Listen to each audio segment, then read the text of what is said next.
उहाँसँग हामी आज वकिलहरूको नैतिकतादेखि कानुनी राजसम्मका कुरा गर्नेछौँ र पछिल्लो समयमा वकिलहरूले कुन विषय बहस गर्ने नगर्ने भन्ने विषयले सञ्चार माध्यमदेखि सामाजिक सञ्जालसम्म तातेको छ। यही सन्दर्भमा हामी अहिले यहाँसँग बहस गर्न गइरहेका छौँ। यो पछिल्लो समयमा वकिलहरूका विषयमा र पेसाको विषयमा धेरै चर्चा र बजार धेरै गर्मी भइरहेको छ। तपाईँ पनि एउटा कानुन व्यवसायीको पृष्ठभूमि भएको मान्छे, कानुन जाने बुझेको मान्छेको हिसाबले हेर्दाखेरि यो बहसलाई कसरी हेरिराख्नु भएको छ? अब यसमा धेरै विषयहरू छन्। अब कानुन पेसाको जुन आधारभूत चरित्र छ त्यो चरित्रका कारणले गर्दा यदाकदा विवादमा आइरहेको हुन्छ र हाम्रो समाजमा विभिन्न खाले विवाद, चाहे सामाजिक होस्, आर्थिक होस्, राजनैतिक होस्, अन्ततः अदालत पुग्दछ र अदालत पुग्दाखेरि अदालती परिपाटीमा वकिल राख्ने चलन छ। आफ्नो कुरालाई न्यायको रोहमा प्रस्तुत गर्नका लागि राम्रो बोल्न सक्ने, कानुन बुझेको र जुन एउटा धैर्यताका साथ चाहिँ यी विषयवस्तु, विवादका विषयवस्तुहरूलाई प्रस्तुत गर्नुपर्दछ, ती विषयहरू प्रस्तुत गर्ने खुबी वकिलहरूमा हुन्छ। त त्यस हुनाले वकिलहरूले आफ्ना कुरा भन्दछन् र अब वकिल एउटा वकालत पेसा चाहिँ अलिकति उदार पेसा पनि हो अनि हरेकलाई चाहिँ एउटा संवैधानिक संरक्षण प्राप्त छ। आफ्नो कानुनी विषयहरूमा, प्रतिरक्षाका विषयहरूमा वकिल मार्फत आफ्ना कुराहरू चाहिँ स्पष्ट गर्न सकिन्छ। त्यही कारणले गर्दाखेरि धेरै विषयहरू विवादमा आउँछन्। तर अब ती विवादहरूलाई छिनोफानो गर्ने जिम्मेवारी वकिलको होइन, त्यो त कानुन पढेको तर न्यायाधीशहरूले गर्दछन्। त वकिलले गर्ने काम कारबाही भनेको न्यायमूर्तिका लागि चाहिने जुन एउटा कानुन, त्यसको व्याख्या, तथ्यहरूमाथिको प्रश्न, कानुनमाथिको प्रश्न र न्याय अन्यायका कुराहरू बेन्च समक्ष प्रस्तुत गर्ने हो। अब त्यो गर्दाखेरि त्यसमा धेरैले विवाद पनि देख्दछन्। जस्तो हाम्रो संविधानमै अरू पेसा चाहिँ छान्न पाउने अधिकार छैन, तर कानुन व्यवसाय छान्न पाउने अधिकार हामीलाई संविधानमै ग्यारेन्टी छ। तर त्यो संविधानमा ग्यारेन्टी भएको अधिकार अन्तर्गत जसुकैले जसले रोज्छ हामीले कानुन व्यवसाय दिनुपर्छ भन्ने कानुन व्यवसायीहरूको तर्क देखिन्छ।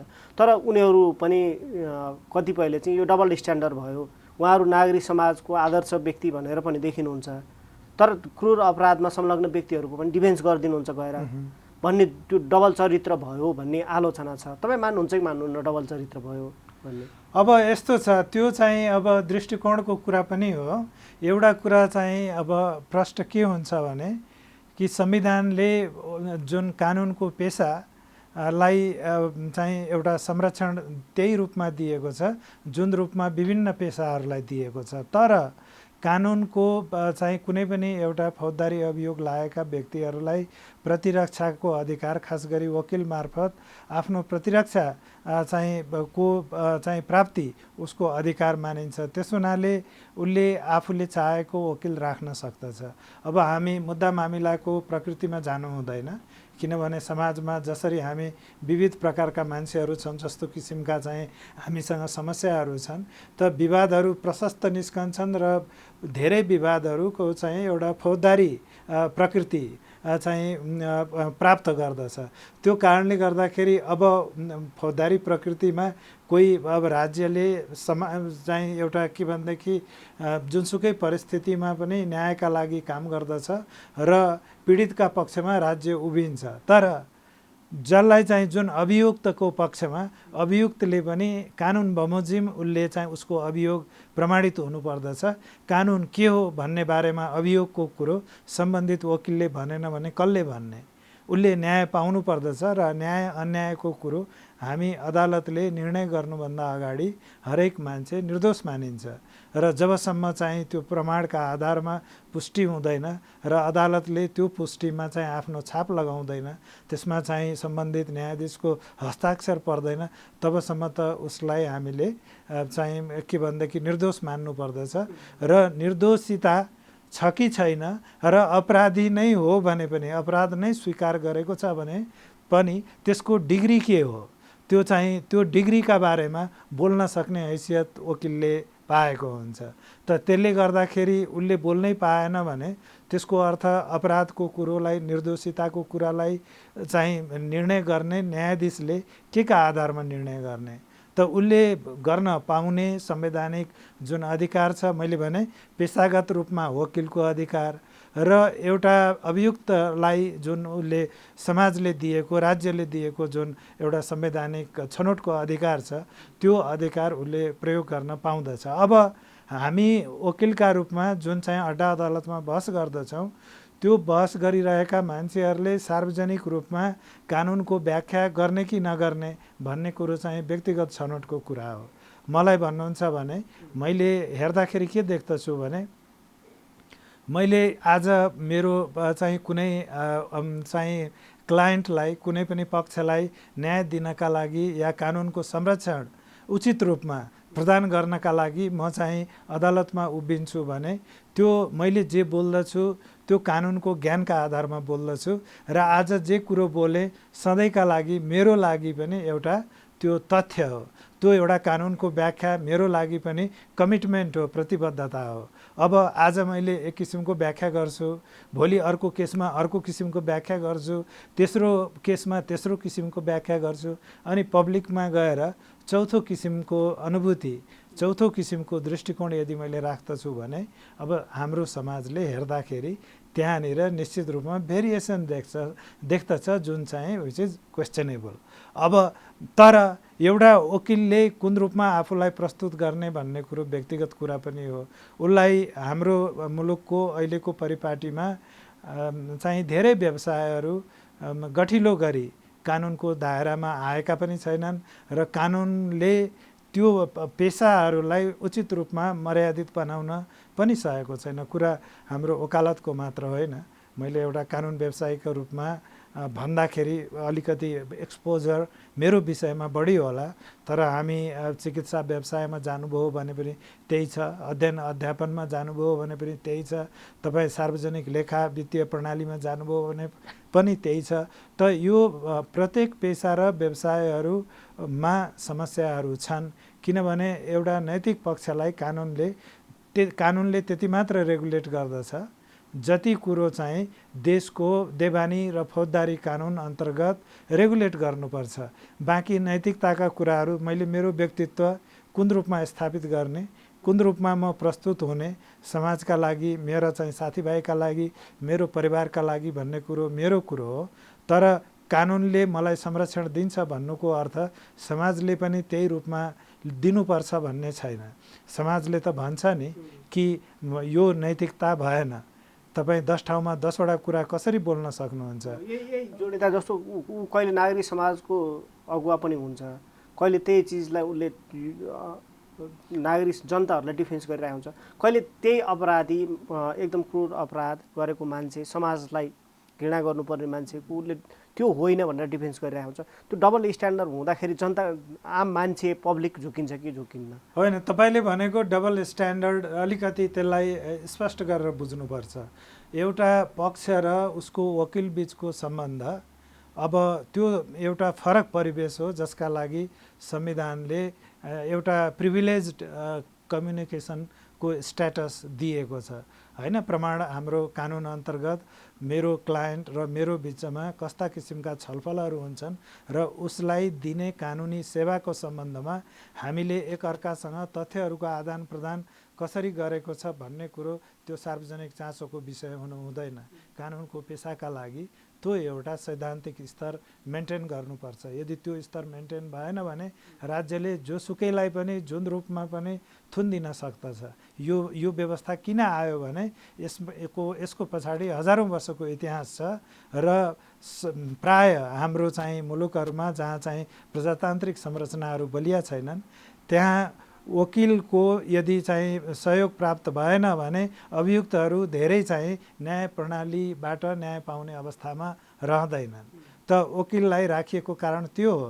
तर मैले कानुनको व्याख्या गर्छु, त्यो व्याख्याका बारेमा अन्तिम सत्य म होइन, त्यो त सम्बन्धित न्यायाधीशले निर्णय गर्ने हो। म जस्तै अर्को पक्षको कुरा सुनेर न्याय अन्यायको कुरोको बारेमा छलफल गर्ने, विवेकलाई हेरेर निर्णय गर्ने।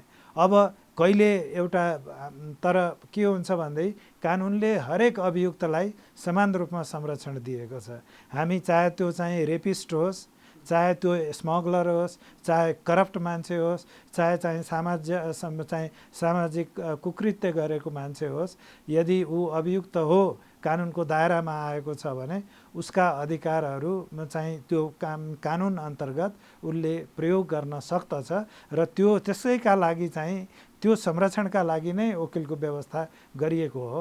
त त्यसमा हामीले यो भन्न मिलेन कि यो चाहिँ तपाईँले जसरी भन्नुभयो यो चाहिँ यति चाहिँ नैतिक पतनदेखि नै फौजदारी अपराध हो, यो अपराधमा वकिल भएर बस्न पाउनुमा विडम्बना छैन, त्यो छैन।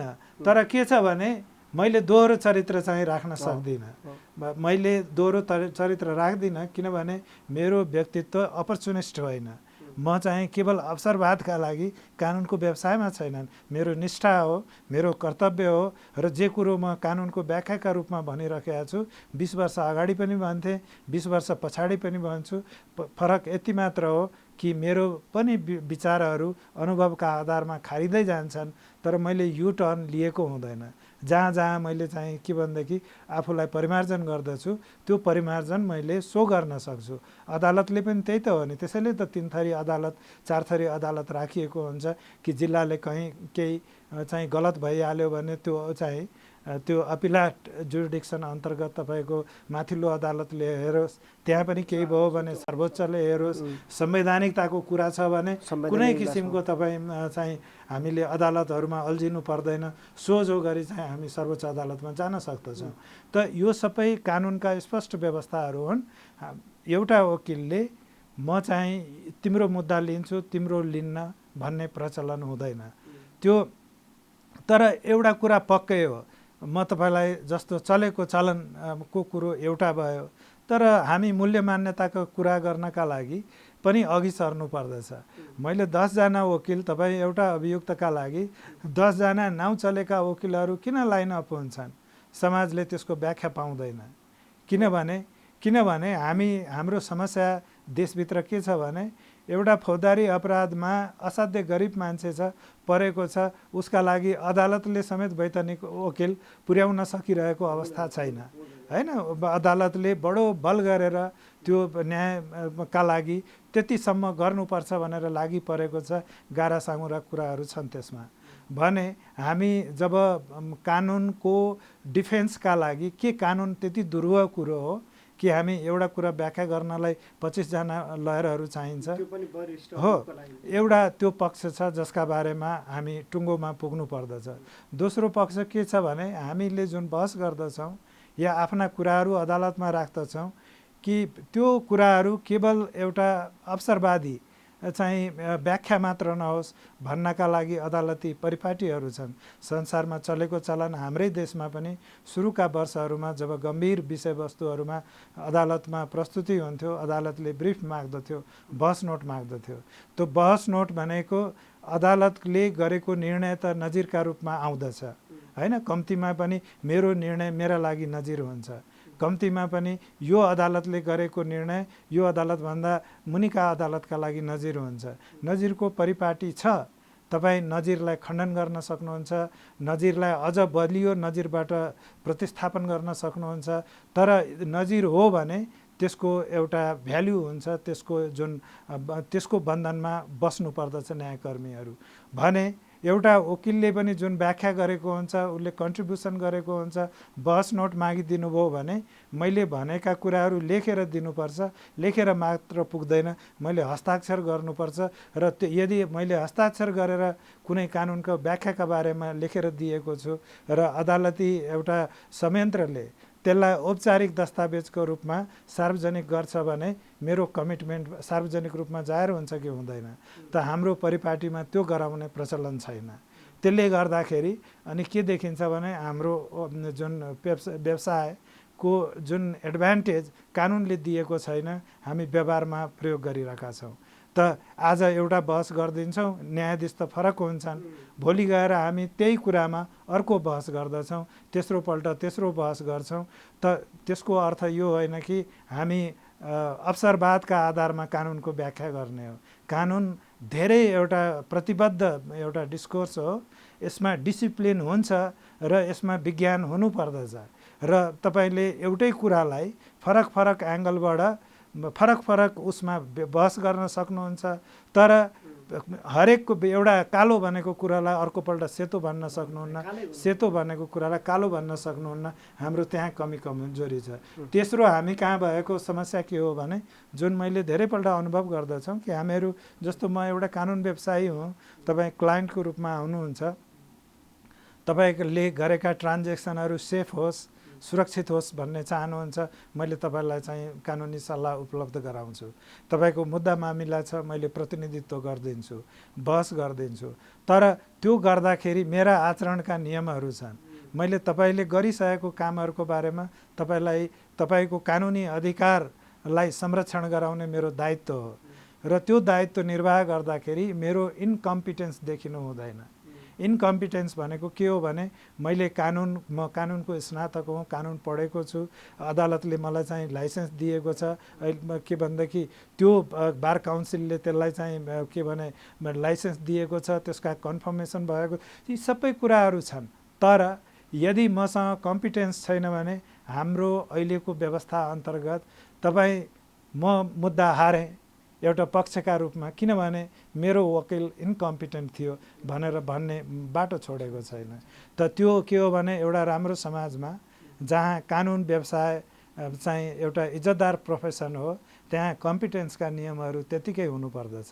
र एउटा वकिलले चाहिँ सार्वजनिक रूपमा चाहिँ कुनै विषयमा व्याख्या गरेको छ भने अदालतको कोठाभित्र फनक्क फर्किन पाइन्छ त?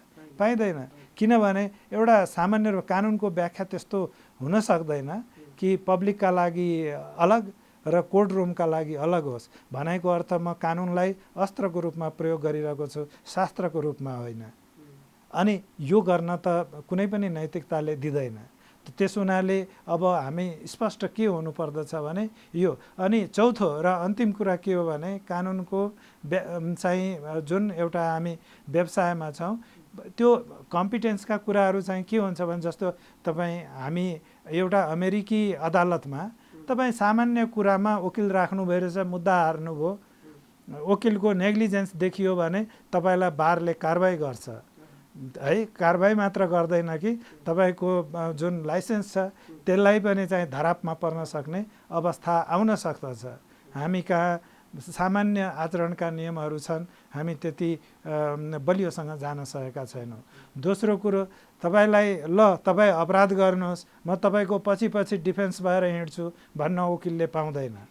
त्यो भनेको चाहिँ एकम्प्लिस भयो कानुनमा। तपाईँ अपराध गर्नुहोस् भनेर तपाईँका अगाडि म उभिन्छु भने म तपाईँको संरक्षक भएँ, तपाईँलाई मैले संरक्षण दिइरहेको छु र कानुनले तपाईँलाई मतियार भन्छ। कुनै वकिल मतियारको भूमिकामा बस्नु हुँदैन, झुटो कुरो बोल्नु हुँदैन। कानुनको व्याख्या जब नजिरका रूपमा प्रयोग गरिन्छ, नजिर राखिन्छ, नजिरलाई पनि जुन रूपमा प्रस्तुत गरिएको छ त्यही रूपमा चाहिँ गर्नु र चाहिँ त्यही रूपमा त्यसलाई उल्लेख पनि गर्नुपर्दछ। र न्यायाधीशले पनि अनि निर्णय गर्दा चाहिँ कानुनको त्यो निर्णयको आधार उल्लेख गर्नुपर्छ र जुन प्रस्तुति भएको हुन्छ वकिलहरूबाट त्यसलाई उल्लेख गर्नुपर्छ। त्यो भइदियो भने अनि हाम्रो पेसा मर्यादित हुन्छ। अब हामीले मर्यादित बनाउन सकेका छैनौँ भन्नुको अर्थ सबै वकिलहरू खराब छन् भन्ने होइन, होइन। अब हामी जस्तो हाम्रो पेसा मर्यादित हुन सकेको कुरा छैन।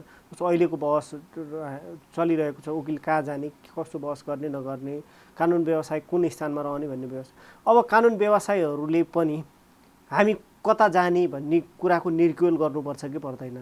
त्यो पर्छ त्यसैका लागि। तर व्यवसायहरू तपाईँलाई नियमन गर्ने कुरो सरकारलाई दिँदैन। किन दिँदैन भने त्यो व्यावसायिकता धरापमा पर्छ। सरकारले गर्ने होइन।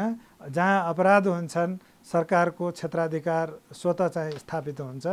तर व्यावसायिक जुन कमी कमजोरीका कुराहरू छन्, आचरणका कुराहरू छन्, योग्यताका कुराहरू छन्, यी सबै कुराका बारेमा हेर्नलाई व्यावसायिक रूपमै चाहिँ एउटा निकायहरूको व्यवस्था गरिएको हुन्छ। जस्तो हामी वकिलहरूको सम्बन्धमा बार काउन्सिल छ।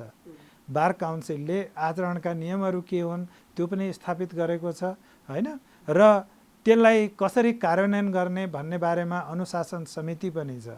अब हाम्रो समस्या त के हो भने हामीले कालो र सेतो चाहिँ देख्ने पद्धतिमा भएका जुन गल्तीहरू छन् अघि मैले भने त्यसलाई सच्याउन सकेका छैनौँ। अब त्यो त हामीले म चाहन्छु कि कानुन व्यवसाय साँच्चीकै मर्यादित होस्, राम्रो होस्, वकिलहरूको इज्जत होस् भने त्यस्तो अवस्थामा निश्चित रूपमा त्यो अनुशासन समितिलाई बलियो बनाउनुपर्छ र यी कुराहरूलाई चाहिँ सङ्गठित रूपमा स्थापित गर्न सक्नुपर्छ। अघि मैले चौथो कुरा भने नि, म सार्वजनिक रूपमा कुरा राखिरहेको छु, बोलिरहेको छु भने ती कुराहरू मैले केवल मान्छेलाई मिसलिड गर्न बोलेको होइन, म त्यसमा विश्वास गर्छु त्यसैले बोल्छु। र जुन रूपमा एउटा तपाईँ राजनीति गर्ने मान्छेलाई तपाईँ गाली गलौज गर्नुहुन्छ, तिमीले बोलेको कुरो गरेनौ, त्यो त एउटा वकिललाई भन्न पाइएन त। त्यो एउटा अडिटरलाई, एउटा डक्टरलाई, एउटा चाहिँ तपाईँ भन्नुहोस् न को टिचरलाई भन्न नपाइने भएन।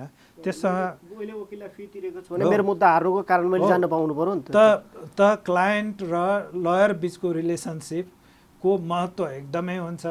त्यसका बारेमा कोही पनि समाजका व्यक्तिहरू जेलस हुनु हुँदैन, त्यो उसको धर्म हो। र जुन दिन त्यो धर्म त्यहाँबाट हटाइदिनुहुन्छ अनि अदालतबाट न्याय हुन छोड्छ।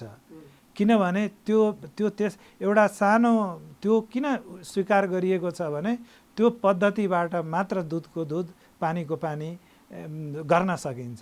त्यसका लागि त्यो अधिकार दिएको। जब त्यो दायराबाट म अलग रूपमा हिँड्दैछु, अर्को बाटो हिँड्छु भने त्यो अर्को बाटोको विशेषाधिकार कानुनले मलाई दिएको छैन। त्यो कुरामा चाहिँ स्पष्ट हुनुपर्दछ। मैले एउटा नागरिकका रूपमा राख्छु भने नागरिकका रूपमा जिम्मेवारी पनि वहन गर्छु। म सार्वजनिक रूपमा केही कुरो बोल्दछु भने तपाईँले त भन्नुहुन्छ, हो विपिनजी हिजो चाहिँ रेडियोमा यस्तो कुरो बोलिराख्नु भएको थियो, आज त आफ्नो क्लायन्टका लागि अर्कै कुरो बोल्नुभयो। होइन, संविधानले मलाई संरक्षण दिएको छ, त्यसको अर्थ म भन्न तयार हुनु पर्यो कि मेरो ज्ञान अवसरवाद हो, मेरो थ्योरी छैन, मसँग कुनै निष्ठा छैन, त्यो भन्नु पर्यो नि त। Am I ready for that? त्यो चाहिँ इस्यु हो। जस्तो अहिले यही वकिलकै बहस क्षेत्रमा हेर्दाखेरि वकिलहरू निकै महँगो भए भन्ने पनि एउटा आरोप लाग्छ वकिलमाथि। तपाईँलाई के लाग्छ, वकिल निकै महँगो भएको हो कि हाम्रो सिस्टमले महँगो गराएको? अब सिस्टम यस्तो छ, वकिलहरू महँगो हुँदै गएका हुन्। अब त्यसको कारण केवल वकिलहरू मात्र होइनन्, त्यसको कारण हाम्रो समाज पनि हो। हेर्नुहोस् त, तपाईँ अहिले किन चाहिँ हामी एउटा अभियुक्तका रूपमा एउटा वकिल काफी छ तपाईँलाई न्याय दिनका लागि। तपाईँ मिडियामा बोलेको एउटा राम्रो कुरो, असल न्यायको कुरोमा यति पावर हुन्छ कि त्यसले न्यायालयलाई प्रशस्त प्रभावित गर्न सक्दछ। हामी किन 10वटा वकिल राख्दछौँ? हो त यो के हो भने कन्ज्युमरको बिहेभियर जबसम्म सुधारिँदैन वकिलको बिहेभियर सुधारिन्छ भन्ने छैन। आफ्टर अल व्यवसाय हो नि त यो, मान्छेले 2 पैसा बढी कमाउन खोज्छ। अनि हाम्रो नियमन गर्ने संस्था, हाम्रो सर्वोच्च अदालतको नियमावलीले भन्न सकेको छैन नि कि वकिललाई हामी 25 जना वकिल स्वीकार गर्दैनौँ। अमेरिकी सर्वोच्च अदालतमा तपाईँको, म तपाईँलाई भन्छु, वर्षको 10,000 चाहिँ निवेदनहरू पर्दछन्। त्यो निवेदनहरूमध्ये त्यो सर्वोच्च अदालतले केवल 70-80वटा 90वटा निवेदनहरू छान्दछ, जसको सुनवाई गरिन्छ, अरूलाई फालिदिन्छ।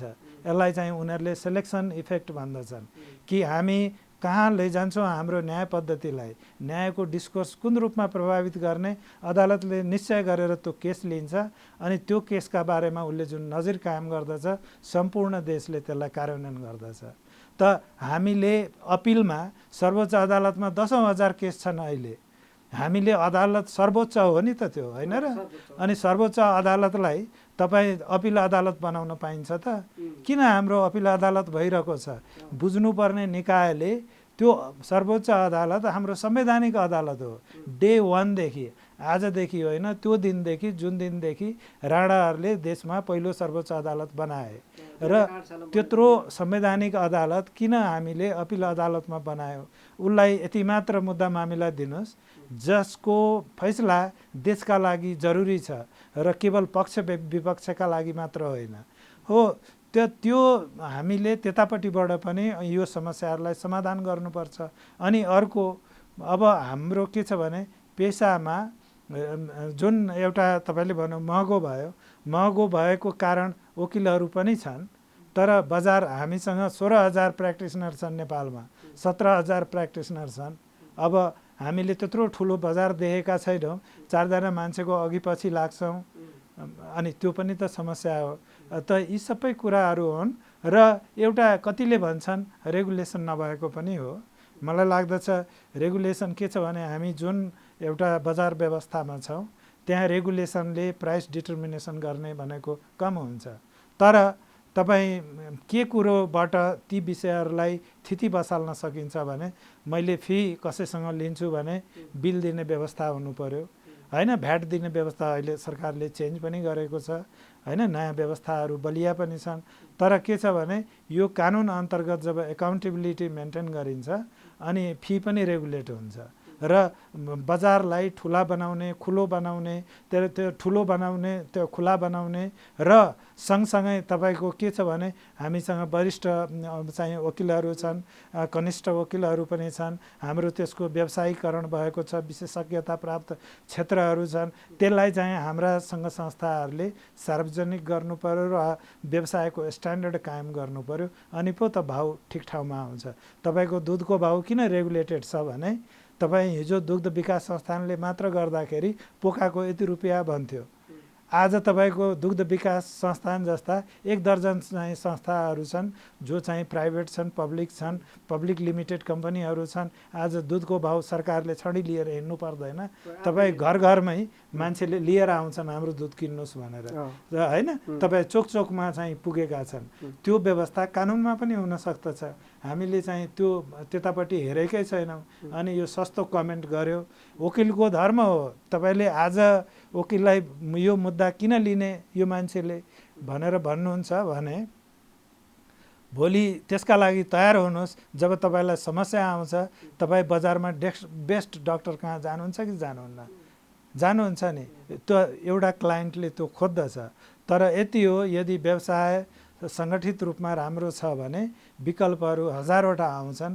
त्यतापट्टि सिस्टमले पनि सोच्नु पर्यो, बार काउन्सिलले पनि सोच्नु पर्यो र हामी जस्ता मान्छेहरू जो पब्लिकमा बोल्दछौँ उनीहरूले पनि त्यो प्रोसेसलाई चाहिँ सपोर्ट गर्नु पर्यो। जस्तो यो न्यायकै अब यही न्यायभित्र हेर्दाखेरि न्यायका विकृतिहरू 2-3 थरी देखिन्छ। जस्तो एक थरी चाहिँ मुद्दाको पालै नआउने, केही ठुला पहुँचका मुद्दाहरूमा वकिलहरूको लाइन लाग्ने र सर्वसाधारण सामान्य मान्छेहरूका मुद्दै नआउने एक। अर्को कुरो मुद्दाहरू बिचमा चलखेल पनि हुने, त्यसमा पनि चलखेल र यी मुद्दाको पालन नआउने लगायतका विकृतिहरूमा वकिलहरू आफैले पनि सजग भएका, वकिलहरूको पनि भूमिका कतिपय ठाउँमा भेटिन्छ भने त्यो हिसाबमा हेर्दा वकिलहरूले आफूलाई त्यहाँबाट बाहिर निकाल्न किन चाहँदैनन् वा किन गर्न सक्दैनन्? त्यस्तो छ। अब हाम्रो जुन न्यायमा हुने ढिलाइहरू छन् त्यो ढिलाइका कारणहरू केही हदसम्म एउटा सानो चाहिँ प्रतिशत का लागि वकिलहरू पनि जिम्मेवार छन्। तर त्यो चाहिँ हाम्रो समग्र प्रणालीसँग सम्बन्धित कुराहरू छ। अब वकिलले म्याद थामेर या चाहिँ के भनेदेखि त्यो कानुनले दिएको सुविधा प्रयोग गरेर गर्ने ढिलाइ एउटा भयो। तर वकिल डिसिजन मेकर त होइन, ऊ त न्यायिक प्रक्रियामा एउटा फेसिलिटेटर मात्र हो। यस्तो फेसिलिटेटर जसले कानुन बुझेको छ र त्यो चाहिँ जुन जसलाई डिफेन्ड गर्नुपर्ने हो उसको समस्यालाई बुझेको छ। तर हाम्रो न्यायको समग्र जुन संयन्त्र छ त्यो संयन्त्रको सुधार हाम्रो प्रक्रिया अन्तर्गत पर्नु पर्दछ र त्यसको एउटा पक्ष भनेको अड्डा अदालतको व्यवस्थापन नै हो। अनि दोस्रो पक्ष भनेको के हो भने हामीले अदालतै गएर मात्र न्याय पाइन्छ भन्ने प्रणालीमा धेरै निर्भर हुनु भएन। हामी अहिले नयाँ नयाँ चाहिँ एउटा दृष्टिकोणहरू पनि स्थापित हुँदैछन्। जस्तो अहिले नयाँ संविधान अन्तर्गत तपाईँ हरेक चाहिँ स्थानीय सरकारमा तपाईँ न्यायिक समितिहरूको व्यवस्था गरिएको छ। अब धेरै जसो सामान्य किसिमका विवादहरू स्थानीय रूपमै चाहिँ अब त्यसले एउटा निर्णय हुन सक्ने अवस्था छ।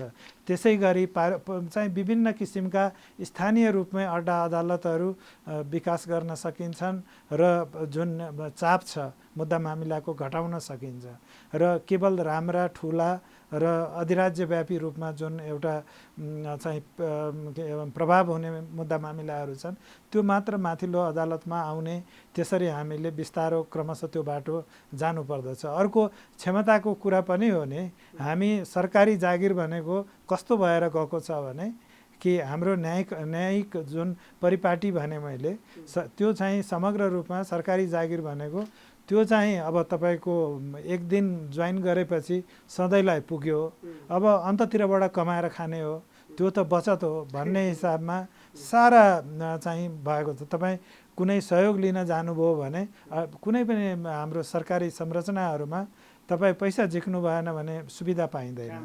किनभने मलाई थाहा छ, म सानो हुँदाखेरि नेपाल सरकारलाई कसैले पनि कुनै चिठी लेख्यो भने सम्बन्धित मन्त्रालयबाट चिठी त्यसको जवाफ आउँथ्यो, सम्बन्धित ठाउँमा चाहिँ सम्पर्क गर्नुहोस्, तपाईँको सुनवाई भएको छ भनेर।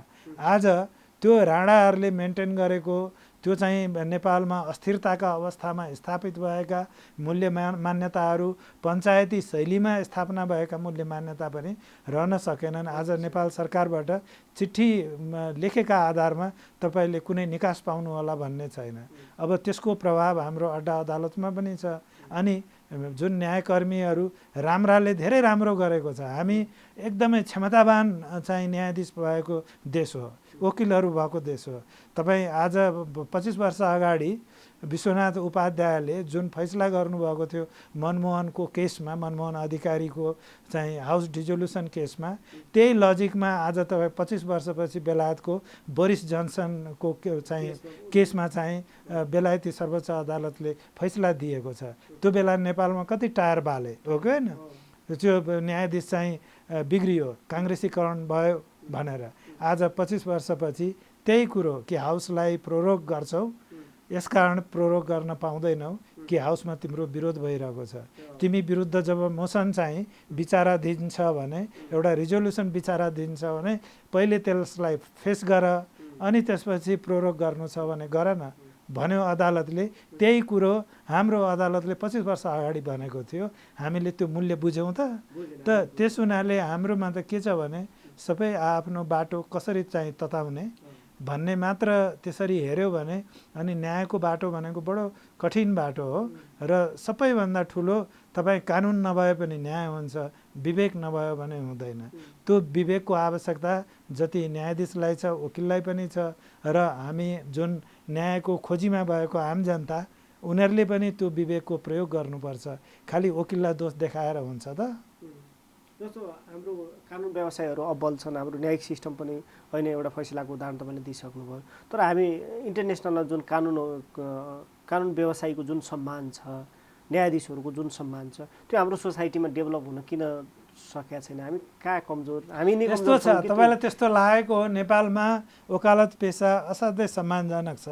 अब यो जुन केही क्षेत्रमा मान्छेहरूले अब जस्तो सामाजिक सञ्जालहरूमा अब लेखिएको देखिन्छ। अब के हुन्छ भने दुःख पाएको मान्छेले, पीडितले अलिकति चर्को बोलेन भने सुन्ने परिपाटी छैन नि त हामी कहाँ। त्यस हुनाले अलिकति चर्को बोलिन्छ। नभए वकिलहरूको जुन वर्ल्ड स्ट्यान्डर्ड छ, नेपाली लयरहरू रेस्पेक्टेड नै छन् जस्तो लाग्दछ मलाई। म तपाईँलाई उदाहरण दिन्छु, यो भन्न हुन्छ कि हुँदैन थाहा छैन। त म चाहिँ दिल्ली विश्वविद्यालयमा पढ्दाखेरि कानुन त कहिलेकाहीँ किताब किन्न भनेर 30,000 कोर्टमा जान्थ्यौँ। र जाँदाखेरि एकपल्ट चाहिँ चिया खान भनेर सडक छेउको चाहिँ एउटा तपाईँको पसलमा, त्यो पनि बाहिर हुन्छ नि तपाईँको, हामी नेपालीमा त होटलै भन्छौँ, उनीहरूले ढाबासाबा भन्छन्। त त्यहाँ बसेर चाहिँ चिया खान लागेको कोइलाले कसैले भित्तोमा लेखेको रहेछ कि कुतो और वकिलों को उधार देना मना है भनेर। कुकुर र वकिललाई हामी उधारो दिँदैनौँ भनेर। हेर्नुहोस् त कत्रो डिसरेस्पेक्टफुल छ त्यो। नेपालमा त मैले मेरो जिन्दगीमा कहिले पनि देखिनँ। वकालत तपाईँको लाइसेन्स लिएको चाहिँ यत्रो 30 वर्षभन्दा बढी भइसक्यो। त्यो कत्रो ठुलो एचिभमेन्ट होइन त त्यो भन्नुको अर्थ हामीसँग प्रब्लम छैन भनेको होइन। हामी अमेरिकीहरूसँग, बेलायतीहरूसँग यदि कुरा गऱ्यौँ भने त्यहाँका मान्छेहरूको, उनीहरू पनि वकिल भनेको चाहिँ यिनीहरू चाहिँ आफ्नो एम्पायर बिल्डर हुन्। उसले न्याय दिने भन्दा पनि आफ्नो जुन क्लाइन्टसिप चाहिँ बढाएर हिँड्ने हो भनेर उनीहरूले पनि कमेन्ट गर्दछन्। हामी चनाखो हुनुपर्छ। तर एउटा कुरामा उनीहरू के राम्रो छ भने उनीहरूको जुन कम्पिटेन्सको सिस्टम छ कि जस्ता तस्ता मान्छेले लाइसेन्स पाएका छैनन् र नैतिकतासँग यति आबद्ध छ त्यो पेसा कि तपाईँ त्यो नैतिक पक्षले गर्दा वकिलहरूले जुन सामाजिक एउटा चाहिँ इज्जत चाहिँ पाउनु पर्ने हो त्यो पाउन सकेका छन्। जुन हाम्रोमा अधिकांश अवस्थामा समस्याका रूपमा जुन व्यक्त गरिँदैछ, हाम्रो त्यो चासोहरू सम्बोधन हुन नसकेको कारणले हो। हाम्रा वकिलहरूको क्षमता नभएर होइन, क्षमता छ, तर त्यो क्षमतालाई हामीले साँच्चीकै त्यसलाई बजारीकरण गर्ने भन्दा पनि व्यवसायीकरण गर्नेतर्फ बढी त्यसलाई डिरेक्ट गर्नुपर्छ। जस्तो न्यायको पहुँचको कुरा गर्दाखेरि हामी न्यायको पहुँचमा अलिक कमजोर छौँ भनिन्छ। त्यो सर्वोच्च अदालतले पनि बेला बेला स्वीकार गर्ने छ, हाम्रो 15% मान्छे कोर्टमा आउन सकेका छैनन् भन्छ। हामी न्यायको पहुँचमा जान सहज हुन नसक्नुको कारण चाहिँ तपाईँले के देख्नुहुन्छ? यस्तो छ, एउटा कुरो त हाम्रो सहने बानी पनि छ होइन, बानी छ र एउटा संस्कारगत कुरा पनि हो र त्यसलाई परिवर्तन गर्नलाई केवल एउटा पेसालाई परिवर्तन गरेर हुँदैन। अब के भन्छन्, मैले एक ठाउँमा घर बनाएँ, मेरो छिमेकीले 3 ठाउँबाट बनाए, मेरो घर आइल्यान्डमा भयो जस्तो भयो। तपाईँको के भन्ने चारैतिरबाट घाम आउँदैन। अब यदि म बेलायती भएको भए, अमेरिकी भएको भए मैले न्याय पाउने थिएँ। अब मेरो कानुनले न्याय दिँदैन। किन न्याय दिँदैन भने हाम्रो कानुन अन्तर्गत त्यसलाई चाहिँ एउटा कसुरको रूपमा परिभाषित गरिएको छैन। हो त यो के हो भने मैले घर बनाउँदा अर्काको घाम छेक्न पाइन्छ? पाइँदैन। हामी गाउँघरमा कानुन छैन, त्यहाँनिर कुनै अड्डा अदालत छैन, तर मान्छेले सामान्य विवेकको नियम चाहिँ परिपालना गर्दछन् होइन। मैले घर बनाउँछु, बलेसी चाहिँ अर्काको आँगनामा चाहिँ झार्न पाइन्छ?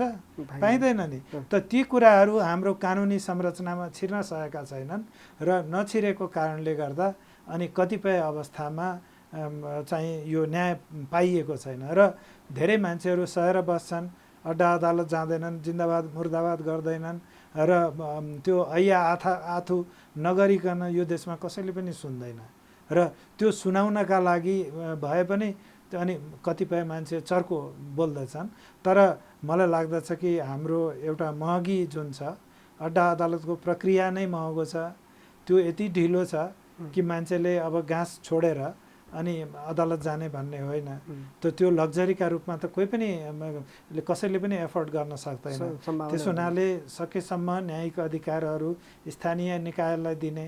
तपाईँको सिडिओ अफिसले हुलाक चलाउन सक्दैन, हुलाक अर्को किन चाहिएला त? अमेरिकामा हुन्छ, बेलायतमा हुन्छ भनेदेखि म चाहिँ पहिलोपल्ट बेलायत जाँदाखेरि मैले के देखेँ, तपाईँको हुलाक कहाँ छ भनेर सोधेको, एउटा चाहिँ सागको पसल देखाइदियो। मलाई लाग्यो मलाई झुक्याएको हो, किनभने म त्यसरी ट्रेन्ड थिइनँ, मलाई कसैले भनेको थिएन, जानेको थिएन। पछि साँच्चीकै त्यहाँ पुगेर हेर्दा त्यो त तरकारीकै पसलमा हुलाकको काम गर्ने त्यो एउटा चाहिँ अधिकार उसले प्राप्त गरेको रहेछ। अनि हुलाक खोलेर बस्नु परेन नि त, पिउन पाले चाहिएन, हाकिम चाहिएन, एउटा मान्छेले तरकारी पनि बेच्छ, हुलाक पनि चलाउँछ। त हामीले न्यायलाई त्यो रूपमा यदि सबलीकरण गऱ्यौँ भने न्यायका लागि सर्वोच्च किन जानु पर्यो? मैले मेरो गाउँमा, मेरो ठाउँमा मेरो घरले घाम पाएन या मेरो पानी बग्ने ठाउँ भएन, मेरो घर अगाडि अरूले फोहोर फाले भनेर भन्ने निकाय भइदिए, त्यही स्थानीय रूपमा यदि मान्छेले न्याय पाउने भएको भए कसले मुद्दा मामिला गर्न पाउँथ्यो त? हो त न्याय जुनसुकै संसारमा जहाँ पनि खर्चिलो छ हेर्नुहोस्, तर हामी जस्तो समाजले उनीहरूको अनुसरण गर्ने होइन। हामीले हाम्रा लागि के सही छ त्यो विचार गर्नुपर्ने हो र त्यस अनुसारको चाहिँ सिस्टमहरू डेभलप गर्नुपर्ने हो। त्यसमा चाहिँ कमी कमजोरी भएकै हो। जस्तो हामी अन्तर्राष्ट्रिय र हामी राष्ट्रिय रूपमा हेर्दा पनि हामी कहाँ दण्डहीन त प्रत्येक वर्ष बढिरहेको छ। कानुनी परिपालना भन्दा पनि त्यो उल्लङ्घन धेरै देखिन्छ। त्यो हिसाबले हामी कानुनी सेटअपै कहिले बसाउन सकिरहेका छैनौँ। हामी किन त्यो गर्दा छौँ? त्यसको असर होइन, दण्डविहीनता भनेको यो चाहिँ हामी जस्तो विकासोन्मुख देशहरूमा चाहिँ यो जसरी चाहिँ जसलाई हामी प्रजातन्त्र भन्दछौँ, त्यो प्रजातन्त्र चाहिँ भेस्टेड इन्ट्रेस्टको संरक्षण गर्ने व्यवस्थाका रूपमा रूपान्तरण हुँदै गएको देख्दछौँ। नेपाल एउटा टिपिकल केस होइन। हामीलाई लाग्दछ कि नेपाल मात्र यस्तो हो भनेर। यो अफ्रिकाका अधिकांश मुलुकहरू त्यस्तै छन्। अरबियन देशहरूमा अलिअलि रुल बाइ ल उनीहरूको अलिक कठोर हुँदै गएको छ। तर एसियाका पनि धेरै देशहरूमा चाहिँ हामी त्यस्तै छन्। मलाई चाहिँ एक ठाउँमा त्यो के भनेदेखि तपाईँलाई एउटा उदाहरण दिन्छु कि लाइबेरियाबाट युएनको एउटा कर्मचारीका रूपमा म चाहिँ ब्लू पासपोर्ट लिएको मान्छे चिया खान भनेर त्यो चाहिँ एउटा छिमेकी मुलुकमा छिरेँ, गिनी भन्छ होइन। छिरेँ, जाँदाखेरि मलाई इमिग्रेसनले जाऊ भन्यो, आउँदाखेरि भन्छ तिम्रो भिजा खोइ भनेर। अब के छ भनेदेखि मैले पर्मिसन पनि लिएको हो, मैले एउटा ब्लू पासपोर्टको राइट टु प्यासेज पनि हुन्छ। त्यो उसले अब बुझ्दैन, त्यो अड्डा अदालतले बुझ्ने कुरो मसँग नगर। अनि पछि अर्को आएर भन्छ 2-4 पैसा देऊ न, अनि कुरो सकिगयो नि भनेर। अनि मैले भने म पैसा लिएर हिँडेको छैन। अनि उसले भन्छ गिनी जस्तो देशमा आउँछौ, घुस खाने पैसा नलिई आउँछौ, बुद्धि छैन तिम्रो।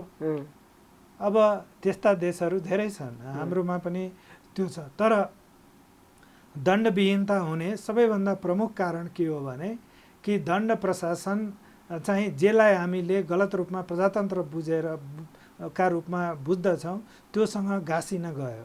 र सरकारले यदि जो चाहिँ सबैभन्दा शक्तिशाली छ, सबैभन्दा पावरफुल छ, सबैभन्दा जिम्मेवारी एउटा वहन गर्नुपर्ने अवस्थामा छ, उसँग यदि कानुनको चाहिँ उत्तरदायित्व एकाउन्टेबिलिटी यदि माग्न सुरु गर्यो भने अनि त्यसपछि यो जुन दण्डविहीनता छ बिस्तारै कम हुँदै जान्छ। त यो के हो भने ठुलालाई काखा अनि सानालाई पाखा गर्ने परम्परामा त्यसलाई हामी अन्त गर्न सक्दैनौँ। अब केवल मानव अधिकारको कुरा मात्र होइन कि दण्डविहीनतालाई साँच्चीकै रोक्ने हो भने अनि जो चाहिँ सबैभन्दा ठुला हुन् तिनीहरूबाट काम कारबाही सुरु हुनुपर्छ र त्यसको ती काम कारबाही जुन उनीहरूको विरुद्धमा लिइन्छ त्यसमा ट्रान्सपेरेन्सी हुनुपर्छ र दुःख पाउने मान्छेलाई सहभागी हुन दिनुपर्छ। अनि क्रमशः यो कमजोर हुँदै जान्छ।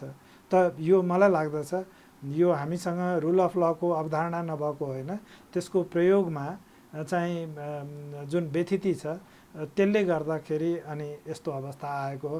त्यसलाई चेक गर्न सकिन्छ र आम मान्छेले सरोकार व्यक्त गर्नुपर्छ त्यस्ता केसहरूमा। त्यही भएर त अहिले 2-4वटा केस भए पनि जुन आइरहेका छन् त्यो के हो भने लगातार रूपमा तपाईँ सिस्टमेटिकल्ली सङ्गठित रूपमा राज्यले सहयोग गरेको केस होइन यो चाहिँ हाम्रो माननीय आफ्ताब आलमको। त त्यो यत्रो वर्ष नभए सामान्य मान्छे भएको भए उसले यसरी राज्यलाई झुलाउन सक्थ्यो त राज्यलाई झुलाउने जुन हामी देखिरहेको छौँ त्यो किन भयो भने जुन जहाँबाट चाहिँ जसलाई हामीले चाहिँ राज्यको चाहिँ एउटा जिम्मेवारी दिएका छौँ उसले प्रोटेक्सन दिएर हो। अब फेरिस्तमा नजाउँ, तर हुनसक्छ उहाँ निर्दोष हुनुहुन्छ, तर उहाँप्रति जुन शङ्का गर्ने र उहाँप्रतिको जुन एउटा आधारभूत प्रमाणहरू छन् ती प्रमाणहरू देखिसकेपछि त्यो कानुनी रूपमा त्यसलाई प्रक्रियामा ल्याउनु पर्थ्यो, त्यसलाई रोक्नु हुँदैन थियो। त अब एउटा चाहिँ सामान्य नागरिकलाई जेल पठाउनु हो, ती मान्छेका बारेमा के हुन्छ जसले 12 वर्षदेखि यो केसमा रोके, ढाल भएर यो केसलाई पचाउन खोजे, त ती पचाउने मान्छेहरूप्रति चाहिँ जिम्मेवारी वहन गर्नु पर्दैन राज्यले? हो, हाम्रो समस्या कानुनको तपाईको एउटा विरोधाभासपूर्ण प्रयोग भनेको यो हो कि एउटा मान्छेलाई शहीद बनाउने होइन, उले गरेका जति छन् एउटा उसको फौजदारी दायित्व छ उनले त्यो निर्वाह गर्लान्। तर ती मान्छेका बारेमा चाहिँ के गर्ने जसले त्यो संरक्षण दिए र नेपाली जनतालाई यत्रो 10औं वर्षदेखि न्याय पाउन दिएनन्। ठुलो अपराध त यो पो हो त, त्यो हो त। अहिले त ऊ दोषी अथवा निर्दोष आफ्नो फैसला आसी होला, तर त्यो प्रक्रिया जुन अहिलेसम्म अवरोध भयो त्यो प्रक्रियालाई स्कटल गरेको छ। त्यो अहिले छानबिन नगरेर उहाँहरूलाई उन्मुक्ति दिने हो भने भोलि आम जनताहरूले फेरि त्यो केस दोहोरिएला अथवा त्यसलाई विश्वास गर्ने आधार त देखिन्न नि, देखिँदैन र त्यसैले त अनि यत्रो प्रश्नहरू आउँदछ कि हामीसँग धेरै बलियो एउटा चाहिँ प्रजातान्त्रिक प्रणाली छ, तर त्यो प्रणाली चाहिँ सबैभन्दा कमजोर मान्छेको संरक्षणमा कति जुटेको छ। अनि त्यहाँ कमी कमजोरी भएपछि अनि सबैलाई लाग्दछ कि हामी न्याय प्रणाली भन्छौँ, यो त संरक्षण प्रणाली हो केही मान्छेहरूका लागि, हामीले खोइ न्याय पायौँ भन्ने मान्छे त तमाम छन् नि। आज जब हामीले चाहिँ सिस्टमले देख्यो कि यो केस दबाइएको रहेछ भनेर स्पष्ट भइसक्यो भने अब दबाइएको केस कसका कारणले दबाइयो त्यसलाई ओपन अप गर्नु पर्यो र त्यो प्रक्रियामा ती मान्छेहरू जो पहिले संलग्न थिए र पछि चाहिँ बिस्तारै विस्थापित हुँदै गए ती मान्छेको सहयोग लिनु पर्यो। हेर्नुहोस् न, दुधको दुध पानीको पानी हुनसक्छ। जस्तो हामी यो बहसको अन्त्यमा तपाईँलाई लागेको कि हाम्रो यो मलाई लाग्दछ हामी अब यो हाम्रो अहिलेको इस्यु भनेको जुन न्याय प्रशासन त्यसमा पनि त्यसको एउटा ठुलो चाहिँ घटक यो कानुन व्यवसायको बारेमा जुन टिका टिप्पणी भइरहेको छ, अब कतिपय बुझेर भएको छ, कतिपय नबुझेर भएको छ। कानुनको शासनको प्रत्याभूति हुनुपर्दछ र जुन एउटा नैतिक जिम्मेवारी छ हो त्यो नैतिक जिम्मेवारी हरेक स्वाभिमानी नेपालीले निर्वाह गर्नुपर्छ र त्यो प्रोफेसनको आडमा नैतिकताको व्यापार हुनु हुँदैन। त्यो कुरोको बारेमा चाहिँ हाम्रो जुन व्यवसायमा समर्पित सबै वकिलहरू चाहिँ समर्पित, उनीहरूले त्यसका बारेमा तटस्थ हुनुपर्दछ र बाँकीले पनि के भन्नुपर्छ भने न्यायको प्रक्रियामा वकिल भनेको फेसिलिटेटर हो। उसले संविधानको प्रोटेक्सन दिएको त कि न्यायकर्तालाई यो प्रक्रियाले सहज रूपमा न्याय गर्ने अवस्थामा पुर्याउँछ। त्यति कुरो बुझिदियो भने अनि यो तथानाम वकिललाई गाली गरेर इनर्जी खर्च गर्नु पर्दैन। जस्तो व्यवसाय के हो, नैतिकता के हो, म व्यवसाय गर्ने कि नैतिकवान बन्ने अथवा समाजमा त्यो दुईटालाई साथसाथै कसरी लैजाने त्यो व्यक्तिगत चरित्रको कुरा पनि हो। मेरो लागि त्यो चरित्र धेरै महत्त्वपूर्ण छ। हस्, यो बहसमा आइदिनु भयो, यहाँलाई धेरै धेरै धन्यवाद।